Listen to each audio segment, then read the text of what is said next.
नमस्कार दर्शक बंधु जय जगन्नाथ।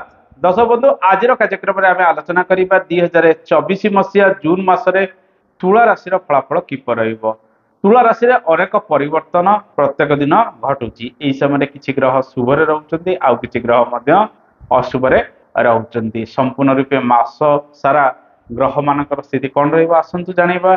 आपणकर राशि सप्तम स्थान में मंगल रुचक नामक राजयोग प्रदान करेंगे।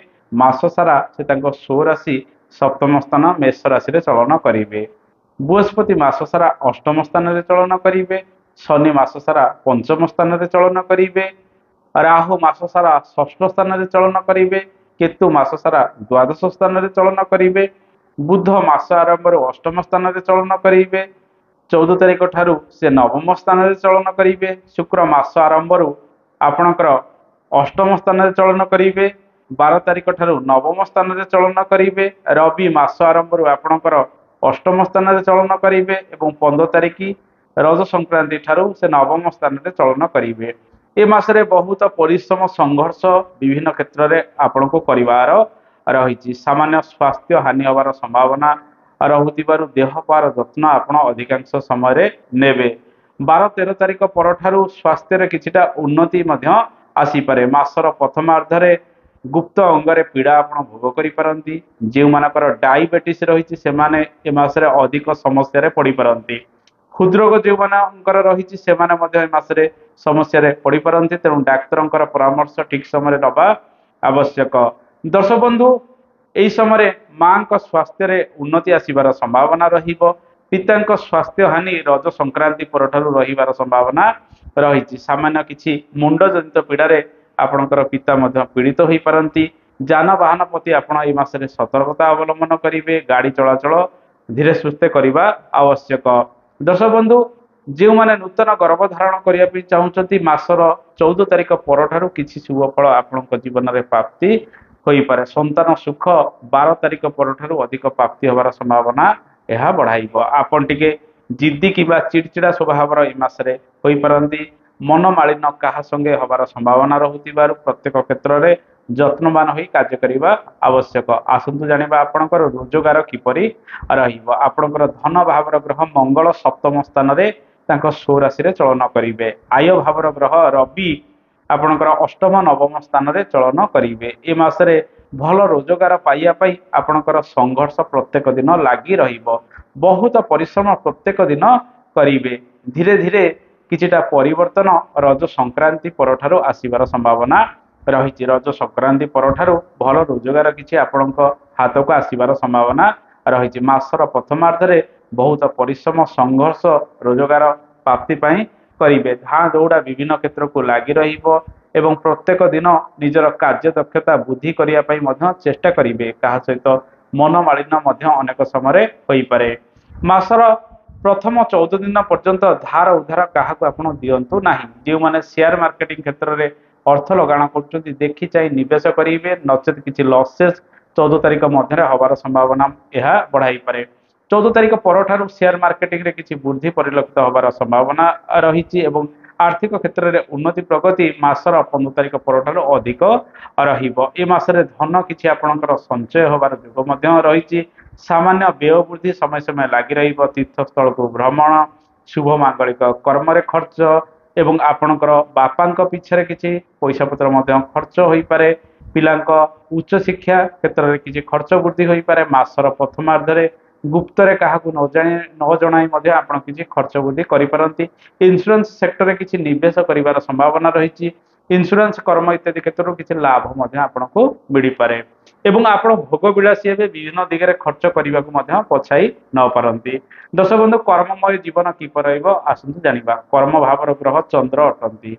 आपणकर कर्म भाव को मंगलंकर प्रभाव मास सारा रहिबो एवं राहुंकर प्रभाव रहुतिबारु कामर चाप मध्य अनेक समय आपण परिलक्षित करिवे। धीरे सुस्थे प्रत्येक कार्य करिबा आवश्यक। 9 तारिख परठारु देखिए धीरे धीरे कर्म क्षेत्र में किसी चेंजेस बा परिवर्तन आसीबो। नूतन कार्यभार किछि रज संक्रांति परठारु आपण नहीं पारंती। कार्य दक्षता वृद्धि पाइबो। मासर प्रथमार्धरे बहुत प्रेसर सरकारी क्षेत्र में बा बेसरकारी क्षेत्र में पड़िबार संभावना रही। मानसिक अस्थिरता मध्य ସେସବୁ କାର୍ଯ୍ୟକୁ ନେଇ ବୃଦ୍ଧି ପାଇବାର ସମ୍ଭାବନା ରହିଛି। ଚାକିରି ଛାଡ଼ିଦେବା କିମ୍ବା ଅନ୍ୟ ଜାଗାରେ ଜଏନ୍ କରିବା ଏସବୁ ଚିନ୍ତାଧାରା ମଧ୍ୟ ଆସିବାର ସମ୍ଭାବନା ଏ ମାସରେ ରହିବ। ତେଣୁ ଦେଖି ଚାହିଁ ଆପଣ ପ୍ରତ୍ୟେକ କ୍ଷେତ୍ରରେ ଯତ୍ନବାନ ହୋଇ କାର୍ଯ୍ୟ କରିବା ଆବଶ୍ୟକ। କୌଣସି ଜିନିଷକୁ ହଠାତ୍ ଛାଡ଼ି ଦିଅନ୍ତୁ ନାହିଁ। ଦର୍ଶକ ବନ୍ଧୁ, ଯେଉଁମାନେ ନୂଆ ଚାକିରି ପାଇଁ ପ୍ରୟାସରତ ରହିଛନ୍ତି, ରଜ ସଂକ୍ରାନ୍ତି ପରଠାରୁ ଆପଣଙ୍କର ଭାଗ୍ୟ କ୍ଷେତ୍ରରେ କିଛି ଅଭିବୃଦ୍ଧି ହେବାର ସମ୍ଭାବନା ରହିଛି।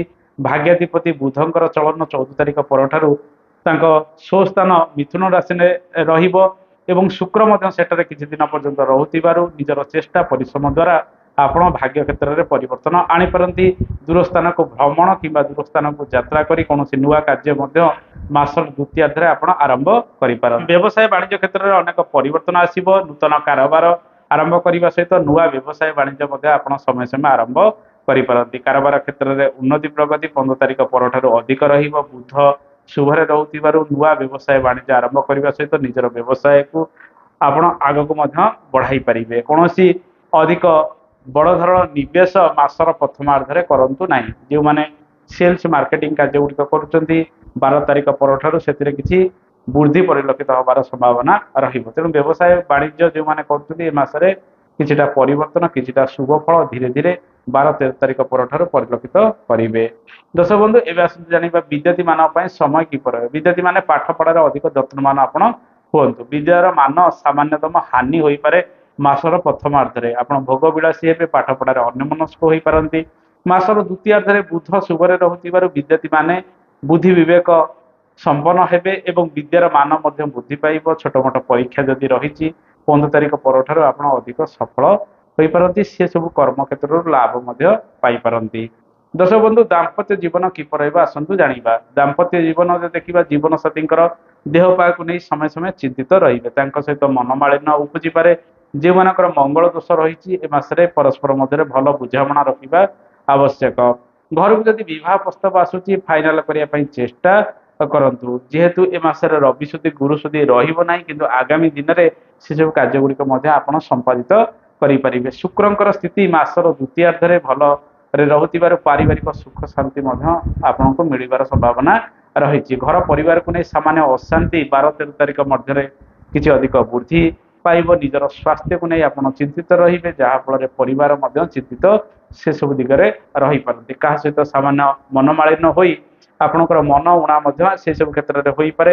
ଘର ପରିବାର ସେଥିରେ ମଧ୍ୟ ଚିନ୍ତା ପ୍ରକଟ କରିପାରନ୍ତି। ପୁରାତନ କାର୍ଯ୍ୟ ଗୁଡ଼ିକ ତ୍ୱରାନ୍ୱିତ ହେବ। ମାସର ଦ୍ୱିତୀୟାର୍ଦ୍ଧରେ ବନ୍ଧୁଙ୍କ ସହିତ ସୁସମ୍ପର୍କ ବଢ଼ିବାର ସମ୍ଭାବନା ରହିଛି। ଧର୍ମସ୍ଥଳ ବା ତୀର୍ଥସ୍ଥଳକୁ ଭ୍ରମଣର ସୁଯୋଗ ମଧ୍ୟ ପ୍ରାପ୍ତି ହୋଇପାରେ। ଏହି ସମୟରେ ଅନେକ ପରିବର୍ତ୍ତନ ଆସିଲେ ମଧ୍ୟ କିଛିଟା କାର୍ଯ୍ୟରେ ବିଳମ୍ବତା ମଧ୍ୟ ଦେଖାଯାଇପାରେ। ତେଣୁ ପ୍ରତ୍ୟେକ କାର୍ଯ୍ୟ ସୁଚାରୁରୂପେ କରିବା ଆବଶ୍ୟକ। ଆପଣ ଯେତେବେଳେ ଦୂର ସ୍ଥାନକୁ ଯାତ୍ରା କରୁଛନ୍ତି କିମ୍ବା ବିଦେଶ ଗସ୍ତ କରୁଛନ୍ତି ପରିବାର ସହିତ ସ୍ୱାସ୍ଥ୍ୟର ଯତ୍ନ ଭଲ ଭାବରେ ନେବେ। ଯାନବାହନ ପ୍ରତି ସତର୍କତା ଅବଲମ୍ବନ କରିବା ଆବଶ୍ୟକ। ଦର୍ଶକ ବନ୍ଧୁ, ଏ ମାସରେ ଜମି ଜମା କାର୍ଯ୍ୟ କ୍ଷେତ୍ରରେ ଶୁଭତ୍ୱ ଫଳ ପ୍ରାପ୍ତି ହେବ। 14 ତାରିଖ ପରଠାରୁ ଯାନବାହନ କାର୍ଯ୍ୟ କ୍ଷେତ୍ରରେ ଅଧିକ ସଫଳତା ମଧ୍ୟ ମିଳିବାର ସମ୍ଭାବନା ରହିଛି। ଯେଉଁମାନେ ଟ୍ରାଭେଲର କିଛି କାର୍ଯ୍ୟ କରୁଛନ୍ତି ବା ଟ୍ରାଭେଲ ଏଜେନ୍ସି କରିଛନ୍ତି ସେମାନେ ସଫଳ ହେବେ। ମାସର ପ୍ରଥମାର୍ଦ୍ଧରେ ଆଧ୍ୟାତ୍ମିକ କର୍ମକ୍ଷେତ୍ରରୁ ଆପଣଙ୍କୁ ସଫଳତା ମିଳିବାର ସମ୍ଭାବନା ରହିଛି। ସରକାରୀ ବେସରକାରୀ କ୍ଷେତ୍ରରେ ସାମାନ୍ୟ ସମସ୍ୟା ସତ୍ତ୍ୱେ ମାସର ଦ୍ୱିତୀୟାର୍ଦ୍ଧରେ ସରକାରୀ କାର୍ଯ୍ୟ କ୍ଷେତ୍ରରେ ଅଧିକ ସଫଳତା ମିଳିବାର ସମ୍ଭାବନା ରହିଛି। ଅଡିଟ୍ ଆକାଉଣ୍ଟିଂ ଏବଂ ଯେଉଁମାନେ ଟିଚିଂ ବିଭାଗରେ ରହିଛନ୍ତି ସେମାନେ କିଛି ଶୁଭ ଫଳ ଏ ମାସରେ ପ୍ରାପ୍ତି କରିପାରନ୍ତି। ଦର୍ଶକ ବନ୍ଧୁ, ଲଭ୍ ଲାଇଫର ସ୍ଥିତି ଯଦି ଦେଖିବା ମିଶାମିଶି ଶୁଭ ଅଶୁଭ ଫଳ ପ୍ରାପ୍ତି ହେବ। ଯଦି ଆପଣ କାହାକୁ ପ୍ରପୋଜ କରିବା ପାଇଁ ଚାହୁଁଛନ୍ତି 12-13 ତାରିଖ ପରେ କରନ୍ତୁ। ମାସର ପ୍ରଥମାର୍ଦ୍ଧରେ ସମସ୍ୟା ରହିଛି, କିଛି ବ୍ରେକଅପ୍ ମଧ୍ୟ ସମୟ ସମୟ ଉପୁଜିପାରେ ବା ବିଘ୍ନ ଉପୁଜିପାରେ। ଗୁପ୍ତରେ ପ୍ରେମ ପ୍ରଣୟ ଅନେକ ସମୟରେ ବଢ଼ିବାର ସମ୍ଭାବନା ମଧ୍ୟ ଏ ମାସରେ ରହିଛି।